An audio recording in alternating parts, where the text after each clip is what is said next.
Matt Fogo, dialed in from snowy Southwest Virginia. And let me just add my thanks and appreciation for you taking your time out of your day today to join this exciting topic. We very much appreciate it. And again, a special thanks to Anthony for being a part of it.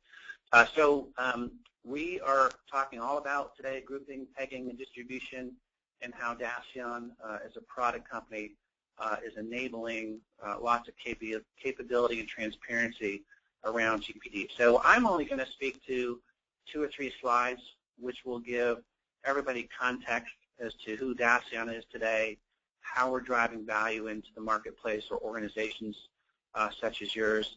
But we're going to quickly then, after that, get into the product, and I'll turn it over at that point in time to Peter and Anthony. These guys are the specialists in what we're talking about today, and they'll get into an overview of the solution and then dive deep into the solution as well. So I'll only take up a couple of minutes here.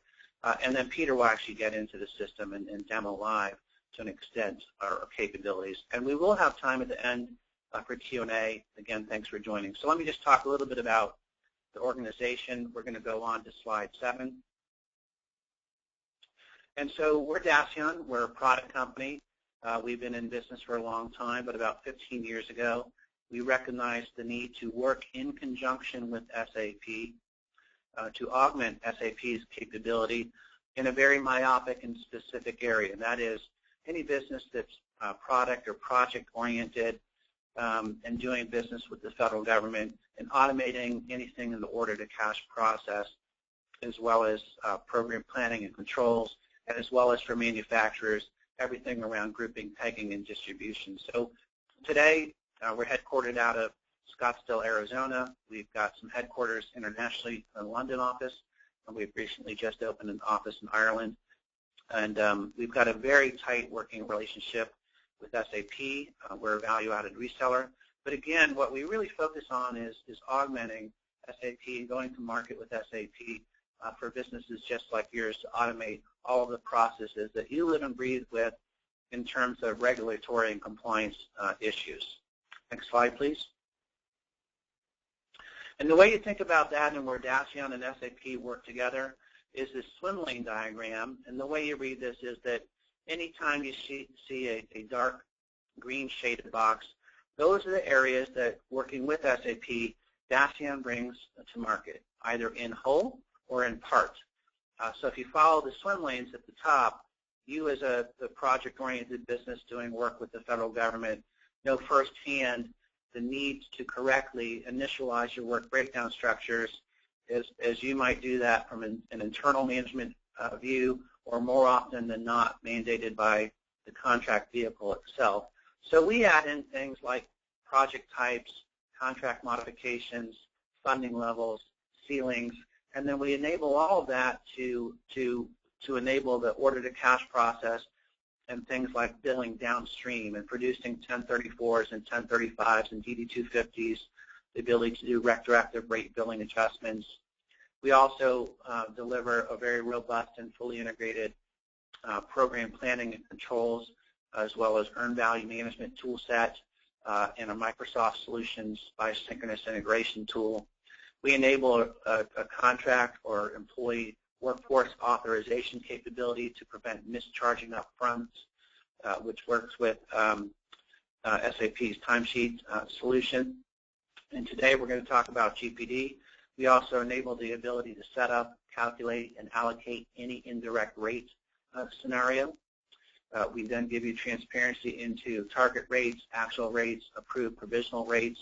We produce incurred cost reporting, lettered schedules, and at the end of the day, we automate fully your billing. So from then, when you think about SAP and Dassian together, truly for the nature of your business, we've automated the entire order-to-cash process, giving you transparency that, you know, auditors such as DCAA or DCMA simply love, and auditable type reports such as robust project status reports, a statement of indirect expenses, cost pool setup reports, all that kind of good stuff. So we're very myopic in what we do. We're very myopic in working very closely with SAP to understand the market and bring these solutions to bear. Next slide, please.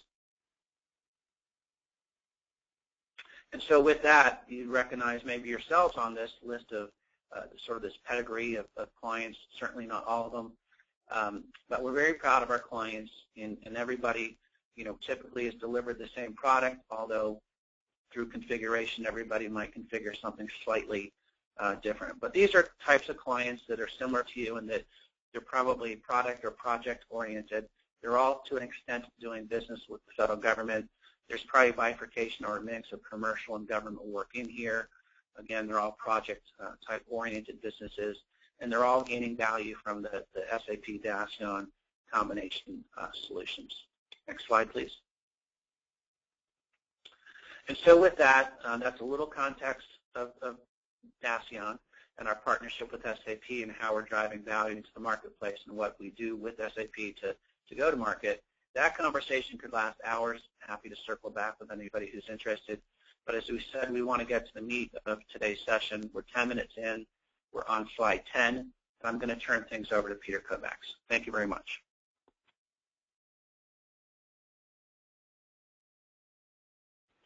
Peter, are you on mute? Oh, sorry. Hi, my name is Peter Kovacs. Welcome to this webinar, and thank you for your attendance. I am a GPD consultant with Dassian, and I am the architect for the PACE reporting solution.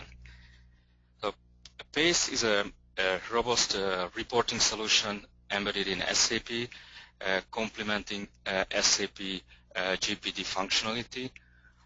We tap in SAP main calculation engines, we extract the data, and we run reports based on this data. This is a partner solution. It comes with our own namespace, and it is delivered with a single transport to the customers. So in terms of implementation, if you are already using GPD, PACE would just work if you use the standard functionality after implementing these transports. But if you have some heavier customization in pegging or GPD, then of course it would need a little bit more work on the integration between your solution and the PACE. But on a normal implementation, as it was proved before, the implementation time is pretty short. PACE is very fast. We have a report boosting solution, which is in memory, but it's not HANA. It's on the application server. We are running reports without accessing the database, and this allows us to run very extensive reports in just a few seconds. And maybe Anthony will give you examples of that in the next few slides. So PACE really complement a GPD solution, which is a product cost solution, but it only has the strength of GPD is in project costing. So it doesn't really have the product angle, and PACE would add this product angle. We can see a cost of a product or any end item, any replenishment in the BOM, and we can tell what is the inventory cost and what are the costs on single materials or single products or products produced within a time period. It simplifies the audibility of GPD for DCAA and internal audits. Also, it can demystify the results of GPD pegging and distribution. So these big engines are like acting like black boxes. They produce a huge volume of data, but it's really hard to follow what's going on inside the program, how the data are related, how they get calculated and generated. We have the backbone of our solution is a pegging tree, which is a relation between the parent and child replenishments, and we can follow the BOM and with the quantities and cost all the way up to the top, regardless of the status of the production, if the selected items are work in process or not even started or completed. We have a history tool. We can take snapshot of all of our data and handle them with a single history ID and reference them with a history ID. We can go back in time this way and see the data any point in time and even compare the data between two time points. PACE provides detailed information for regulatory reporting. You will, as just I mentioned, you will know how much was your inventory cost at a certain point in time. This slide shows the architecture of PACE. We have a very thin layer of configuration, and the process layer extracts and processes data from SAP GPD solution. In this, we have a bagging extract tool, which extracts the bagging tree information from bagging report, and also the MRP information related to GPD. We also have an extract program in the distribution program where we extract cost by bagging assignment lines. Another nice feature is a mini distribution report, which can replace distribution during the month. It will not generate COEP entries and will not update standard GPD tables, but it will provide timely data for the bagging tree. So we can see, we can anticipate the cost for the final or the month end run for distribution. The cost roll-up solution will take the relation from the bagging tree and the cost data from the distribution program, and it will roll up the cost to any level of the BOM, regardless of the status. Again, it can be not started or WIP or even finished. The history management tool will allow us to take a copy of snapshots. We can manage these snapshots. We can delete them, and with the archiving solution, we can archive a complete snapshot and reload it. And this is a very fast process. We already tried, and in just a few minutes we can archive any snapshots, and the reload takes about the same time. I already mentioned this performance booster, which is a key element of this solution, because this would allow users to run real-time reports on even huge databases. And we have an application solution which is which will complement SAP's application log, providing a lot more information, bagging-related information for the bagging error messages. The reporting solution itself consists in several reports and several types of reports, and the one common thing is they are connected via a tool called Quick Access, and this is a tool button bar and a context menu, so we can jump from one report to another, making the navigation very easy and seamless in a PACE solution. Let me mention just a few highlights. We don't have much time, and we would like to allow time for Anthony and also for some live demo. Just a quick highlights on PACE. So we have the costed bagging BOM again, which is called bagging tree in any stage in production. We can compare a BOM in different point in time, and also we have a mass download capability where we can download complete BOMs, production BOMs via WBS network or their network activity. I already mentioned mini distribution, which provides timely cost data for the bagging tree. We have many cost shift analysis reports of different kinds where we can capture cost shifts on projects, WBS or replenishment. A few reports like pegging compare report and application log report provide help to troubleshoot pegging errors come up after pegging run. We have different type of exception reports for excess, scrap and loss reporting.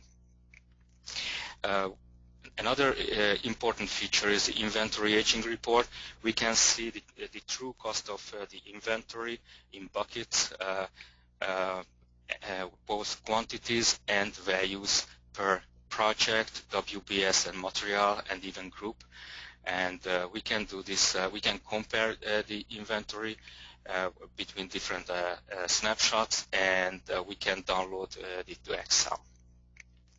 We have an enhanced MD04 stock requirement view report with very easy navigation and user-friendly interface. A new feature is a replenishment assignment change history, where we select one order and we can see the changes across the snapshots for that particular order in terms of assignments, quantities, cost, and even component cost. Also, another important feature is the report which shows the core CO postings and GPD cost postings by replenishment from the CO table. And this is very recent. We have a logging replenishment log feature. We log all movements by replenishment in GPD interface during stock movement transactions, and the report displays this movements similar to MD51, the goods movement transaction, but it would give us a lot more detailed information by group and by replenishment. It will show all the movements. So this is a little bit different kind of history for a replenishment. Beside of the replenishment level goods movement, we also have the group level goods movement report, which is available from any of our reports directly. So we can just select one material and we will see all the goods movement by groups and the different movement types and posting dates. We also have a pegging assignment report with cost, so it's like a costed pegging assignment table, but also we have a pegging tree costed, so we can see all elements of the pegging tree with cost, components, and next high-level assemblies. We have a number of data validation reports which cross-checks values between base data and GPD data, and even GPD and core CO data.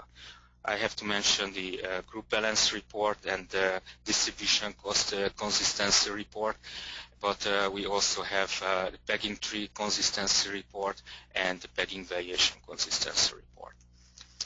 A seamless archiving solution will allow us to archive one single snapshot at a time and reload it when the data are needed again. A quick access menu would connect the reports. This is a cross-referencing between reports. We can select an item like a replenishment or material, and we can jump into documents, master data, inventory reports, exception reports, and any other reports. Look into pegging tables and any other reports just with a single click. We have an option for output either to use ALV online reporting, or we can download report outputs in a comma-separated value format to any destination, or we can even open the reports directly in Excel. An extension framework will provide a flexible option to extend Dassian reports with additional customer relevant columns. And we have, last but not least, we have organization level security. Our next presenter is Anthony Pluth from ULA, and he will share his base implementation and audit reporting experience with you. So, Anthony, it's over to you. Hi, this is Anthony Pluth with United Launch Alliance. Peter, go to slide 16, please. Hopefully everybody can hear me. So we went live with PACE 3 weeks. We've been 3 weeks live with it now. Our users are extremely happy with it, very excited. They have analytics and data now that they could access on the fly in seconds, very quickly and accurately, and have trust in that. We used to have to go to a lot of different sources before to find this data. So there's so much to PACE to describe, but I want to try to give some highlights that I think will cover GPD, and there's some other, obviously some other ancillary type of benefits as well.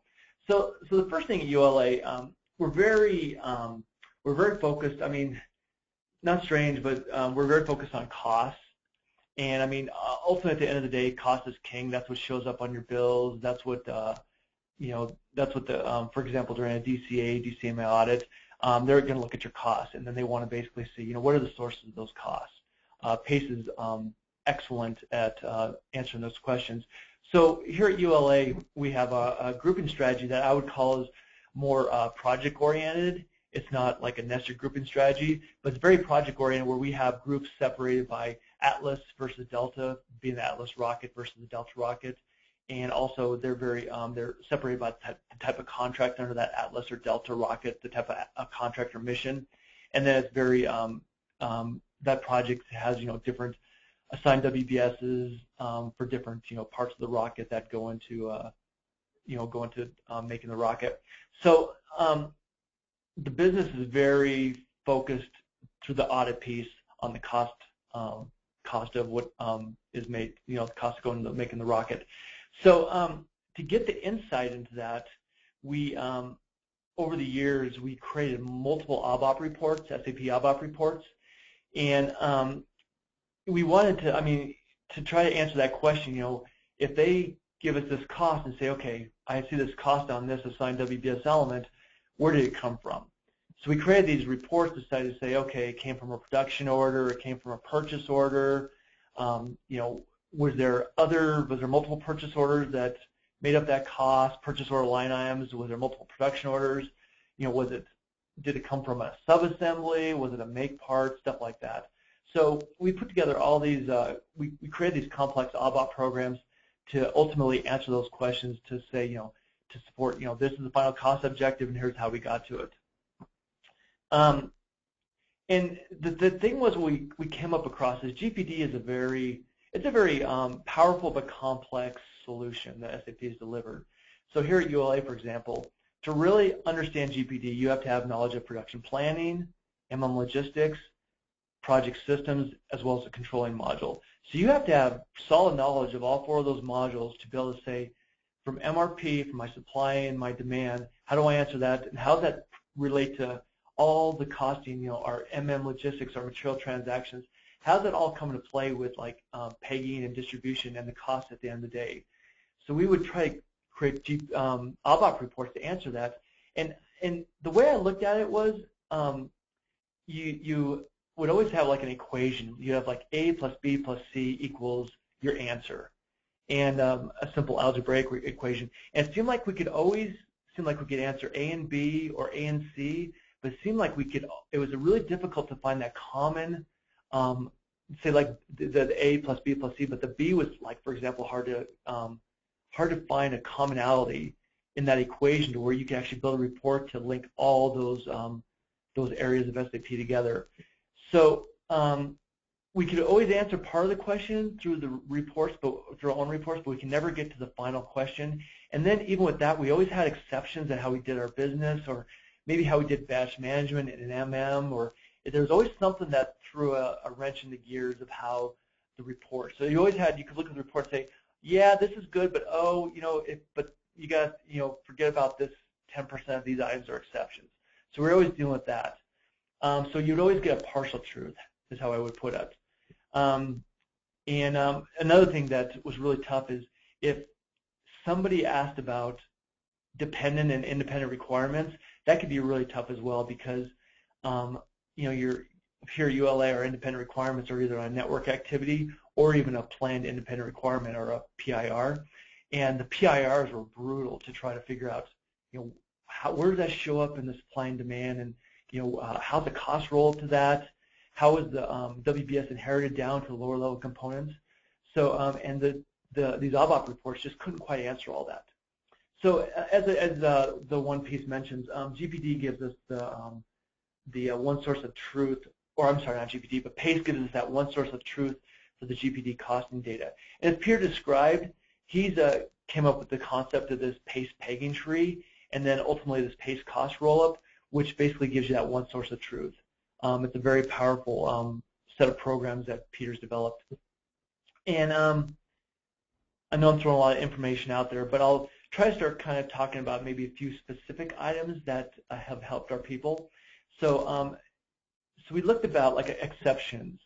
So think about excess, scrap, lost and found. You think about GPD, and you could find this information if you know what tables to go to. You could find this to a certain point, but then you start having all these different scenarios where, yeah, maybe excess is right here, but it doesn't quite roll up this way. And then, oh yeah, I can find the scrap here, but then you're thinking, well, if I have all these different levels of the BOM, where does scrap really show up in there? So I think with PACE we can run some of these reports, and we could get an overall holistic enterprise view of how our exceptions show up, our excess, scrap, lost, and found.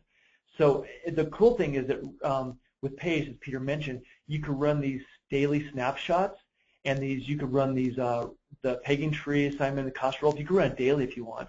So you could get a near real-time view of how MRP, MM, and pegging changes, and you could see how everything links together in one big holistic view. Peter, could you go to the next slide, please? So yeah, so PACE, our people that supported the cost during the DCAA, DCM audits, as soon as they saw PACE, what it could do, and they saw how they could drill in split seconds to get their answers, they were thrilled. And I mean, we would have with a really simple, trying to take a distribution cost and drill back to your requirements, your MRP. Maybe they would ask, what material, logistic type of material document to create the source. A simple one would take 15 to 20 minutes, and people would go to sometimes up to six different SAP transactions or reports. They would use Report Writer, Report Painter reports, go into SE16N data browser. They would create these quick viewer, SQVI, Squivy, whatever people call them. They create all these table joins, but you'd have to go to all these different disparate resources. Granted, they were in SAP, but you'd have to grab all these different sources to try to bring that data together to answer the question.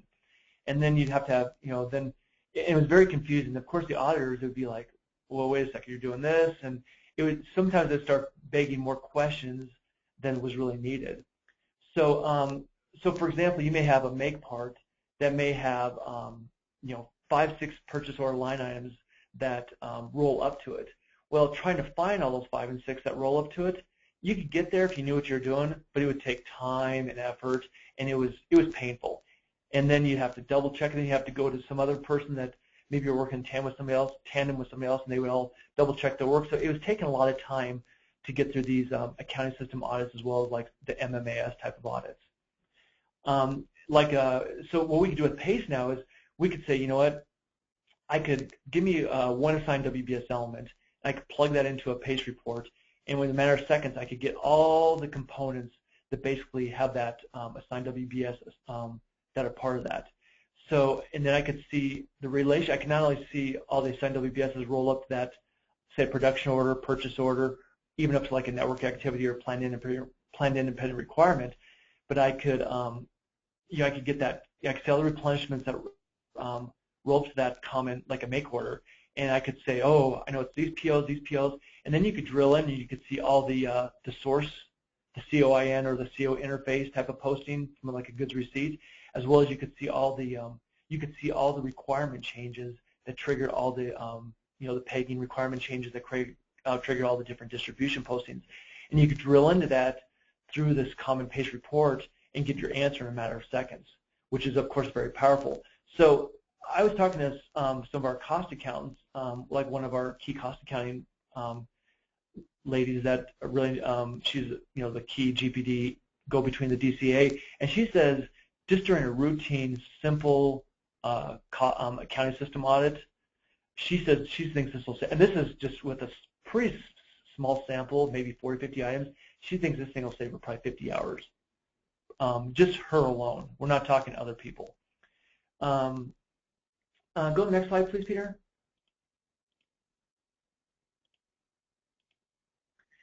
So some of the value drivers.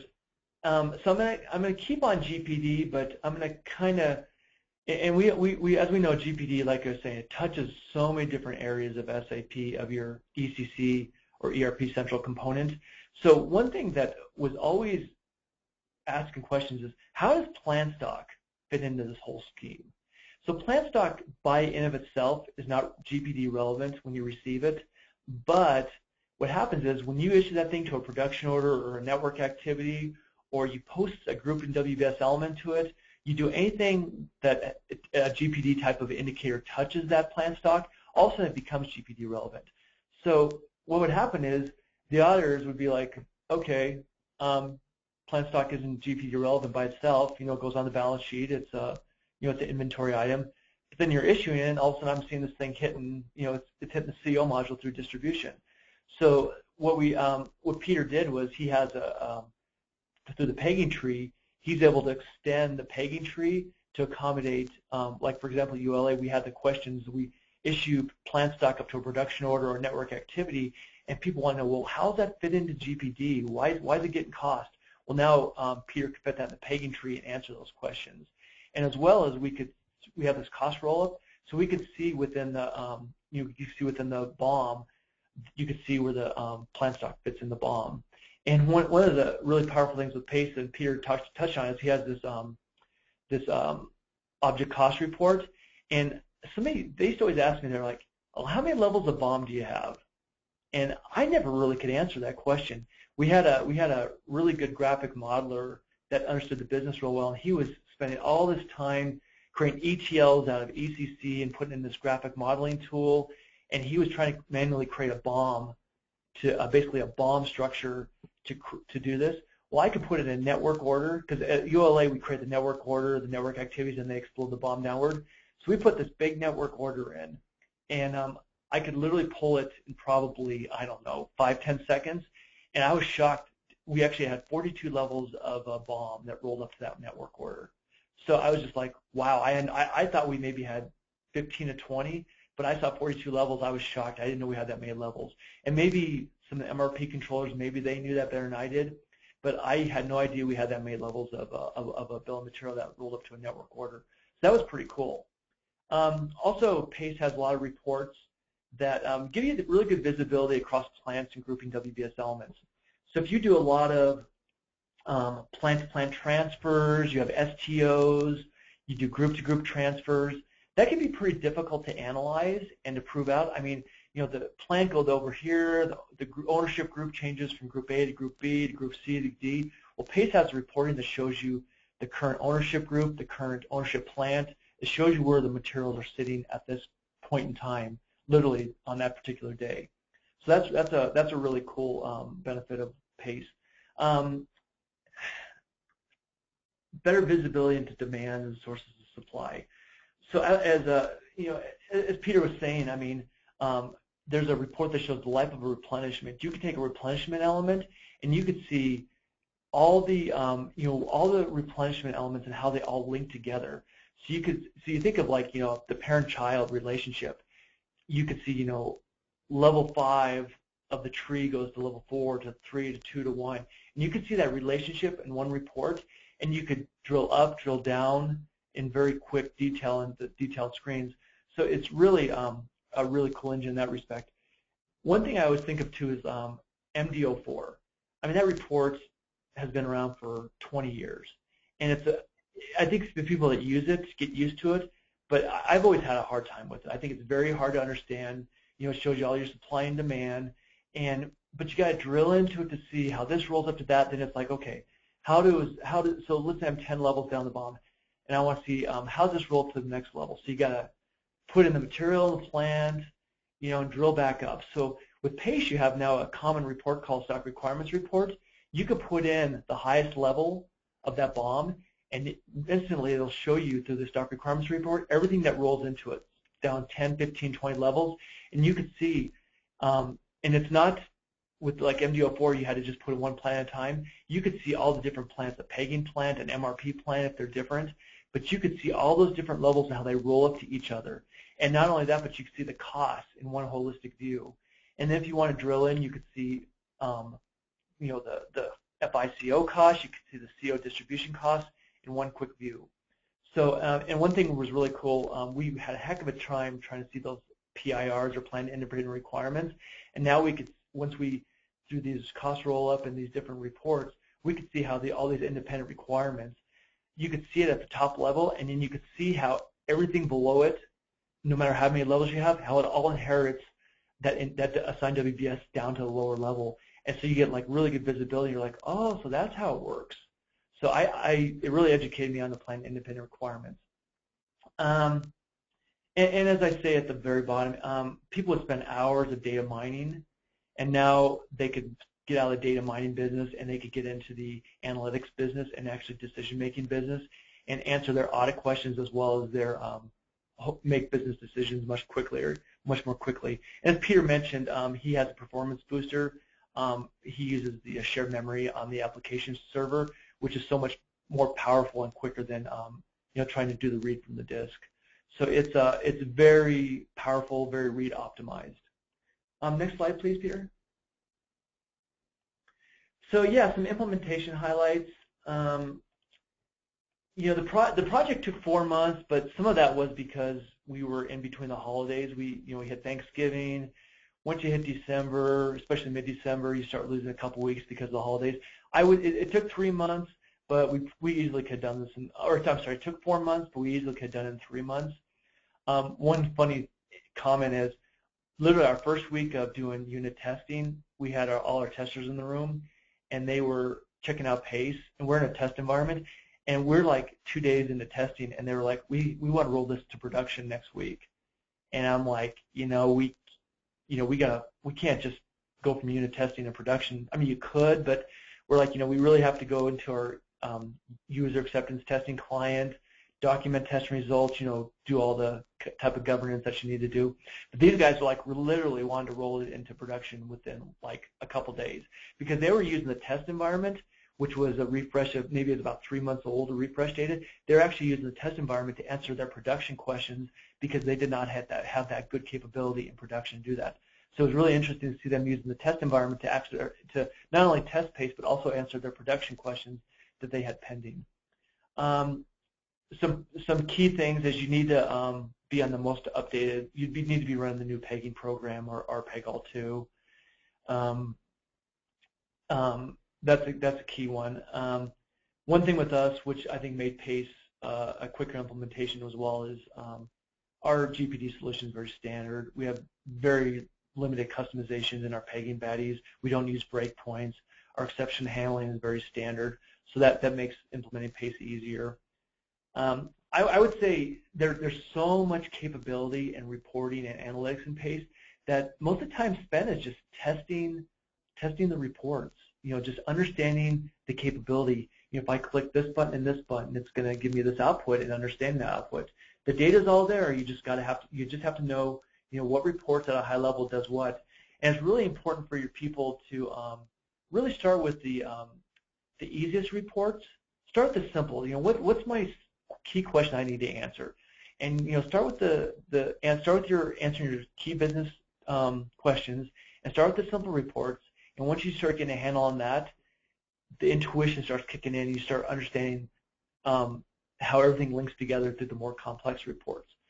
But yeah, it's really critical to have users that really understand their data, knows what their business questions are, and and they have to be very strong with SAP GUI and transaction codes. But we put together really good about 10, 12 testers that really knew their data and knew the business questions, and they just you just got to dig, roll up your sleeves and dig into it, and it just starts sinking in after a month or two. You really start getting a handle on everything. And what I really like about PACE too is Peter's created what I call an extendability. That means he can have a report, but he creates, if you want to pull in other fields or other columns, and granted, I'm simplifying this, but like we have like MRP exception messages so our MRP controllers want to see the exception messages. Well, Peter, it was very easy for him to basically extend the reports and the output to show those MRP messages. They want to see like the MRP controllers that were managing those components. He pulls those fields in very easily. So PACE, what's cool about the PACE reports is you could extend them he could extend them very easily and quite quickly as well. Next slide, please. So let me wrap up lessons learned. I think the big thing is, you have the shared memory report booster option with or functionality with PACE, and I would just say when you're running, if you have a test environment, try to run it. Hopefully, your test environment has 2 or 3 application servers, because you have to know how the shared memory works on all the application servers, because the way PACE works, you want to make sure that you run PACE the processes on the application servers, multiple application servers, or one application server, and you just kind of want to see how it behaves. And you also want to have other users running if people are using other application servers, you want to see how PACE interacts with the application servers, because you could have some memory consumption issues. So you really want to make sure you run a PACE and some other key processes in your test environment with PACE to see if there's any memory issues. Because we found, and it all depends on if your hardware is updated. If you have a lot of you have a lot of gigabytes of shared memory, you're going to be fine. But Peter he has recommendations for how much shared memory you should have to optimize PACE. But if your servers are up to date and you're using really good hardware, you're going to be fine. But you really want to be able to run it with multiple application servers just to see how everything behaves. And my last comment is, you hear SAP talk about big data, analytics, big data. Well, I mean, PACE is reading a lot of, big data. It's reading a lot of big tables, a lot of, millions and millions, if not, I mean, gigabytes, even terabytes of data. And it's really amazing how it, how it reads it and writes it. But it's really amazing once you get everything staged, how it's really read optimized, and it's very powerful. And just the last comment is that one thing I did was I formed a subject matter expert group of maybe 7 or 8 key people, because what you want is you want your business users taking ownership of PACE. Certainly IT, I'll support PACE for break fixes, patches, upgrades, things like that, but you want your users, your subject matter experts, being your first line of answering questions, and they will be, they take ownership. That way when you roll it out to the organization to dozens, to 50 to 100 to 200 people, whatever it may be, you have those subject matter experts that can support PACE. And IT doesn't want to be in the business of supporting, answering day-to-day questions, month-to-month questions, basic questions, how the reports are pulling this data. Your subject matter experts can be that. So that was one big key. What I'm rolling out is I have a subject matter expert group that will support the PACE reporting and solution going forward. That's all I had. All right, thank you, Anthony. So next, we have a few more minutes for live demo. And before we go into live demo, I would like to mention that we already have 2 customers live on PACE, and another will go live next month. General Atomics will go live next month, and they were our first ramp-up customers. So this will be a GPD and PACE go live. And also we would like to form a PACE user group to do training on particular reports, and also I would like to get feedback from the users, the super users or end users. What are the what should be the direction for the further development, and also this would be a very good place to share ideas and maybe discuss GPD issues. So for those who are not on GoToMeeting, cannot see my screen, I will skip page 22 and 23. These pages describes the process flow, how we capture data in GPD, but I would like to jump right into a report and show you maybe just one report because we don't have more time. But on the slides you can see example for 5 key reports that can help you with the audit. So the report I would like to show you is one of our main report. Anthony already mentioned the object cost report. So this is the report where we can enter either replenishment or requirement, even network orders or WBS. So we, depending where we what level we pick, the bomb will be exploded, and we can see the quantities and cost and the relation between replenishments, production orders, subcon orders, POs, plan orders, how the cost and the quantity flows from components to the next higher level assembly, and it goes all the way up to the requirement or even to the WBS.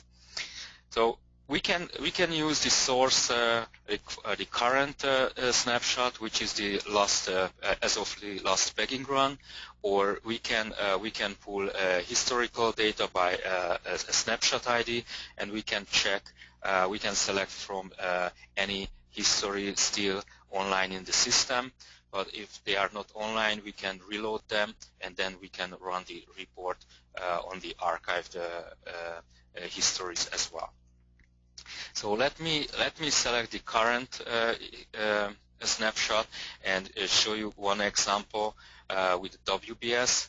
So this document converter would convert the external document numbers into the object internal object IDs, what the GPD is using inside internally. So now the report will show all the network orders and network activities that belongs to this WBS. So network order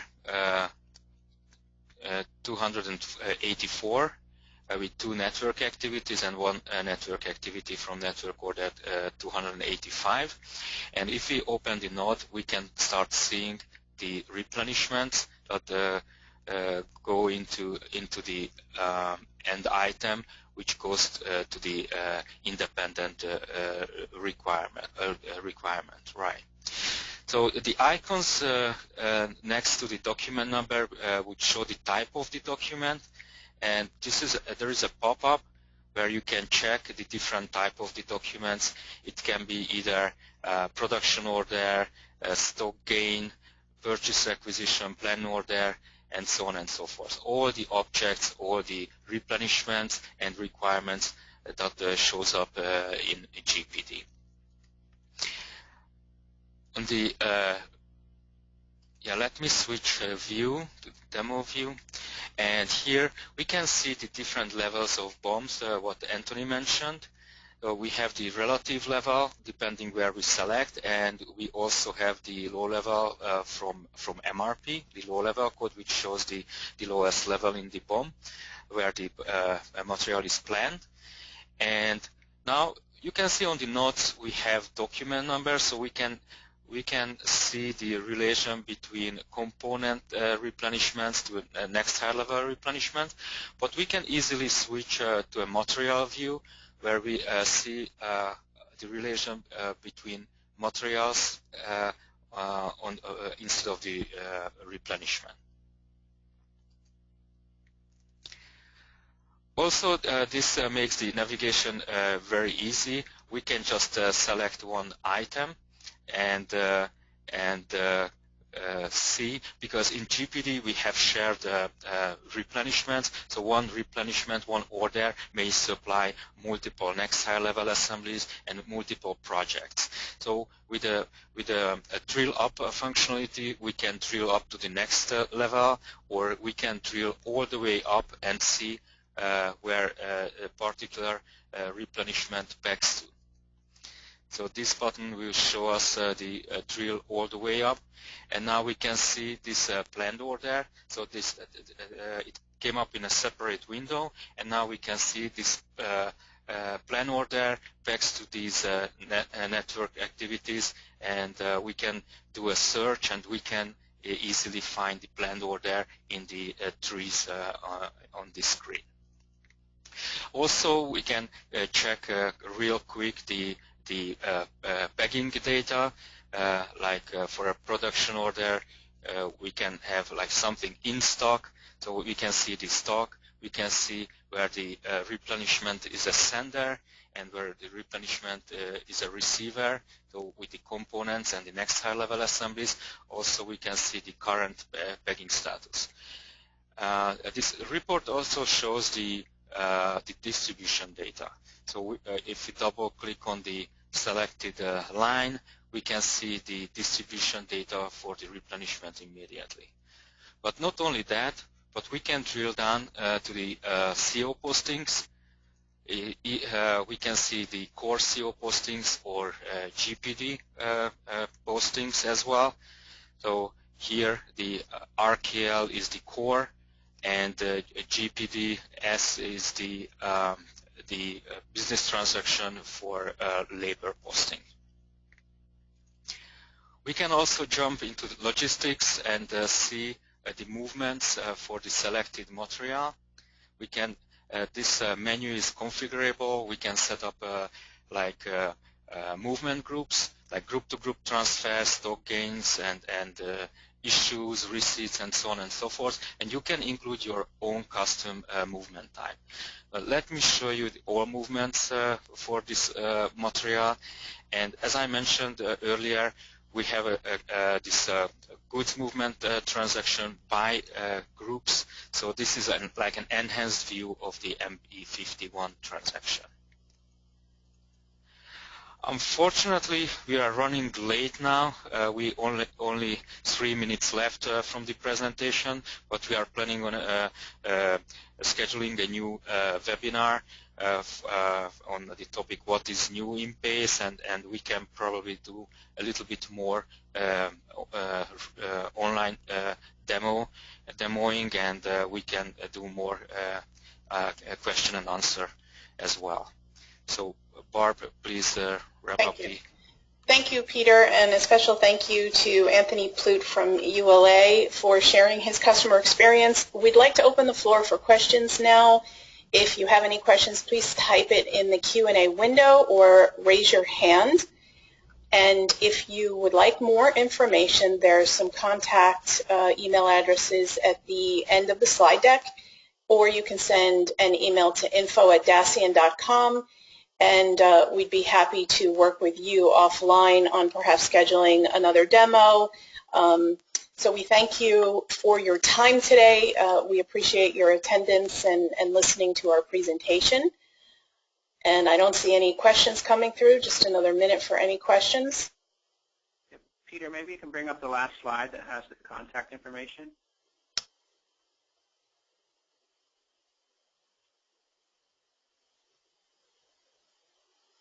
No questions? Perfect. And here is our contact information.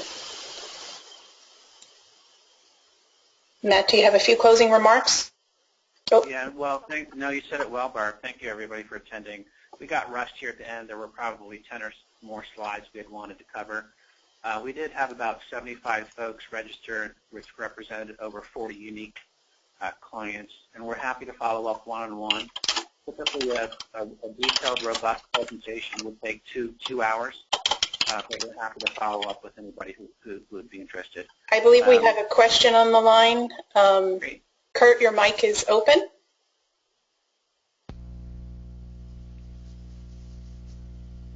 Yes. Do you have a question, Kurt? No? Okay. I will turn your mic off. Sorry about that. Okay, so thank you very much. I don't think we have any further questions, and we appreciate your time. Have a great rest of the day. Thank you, everybody.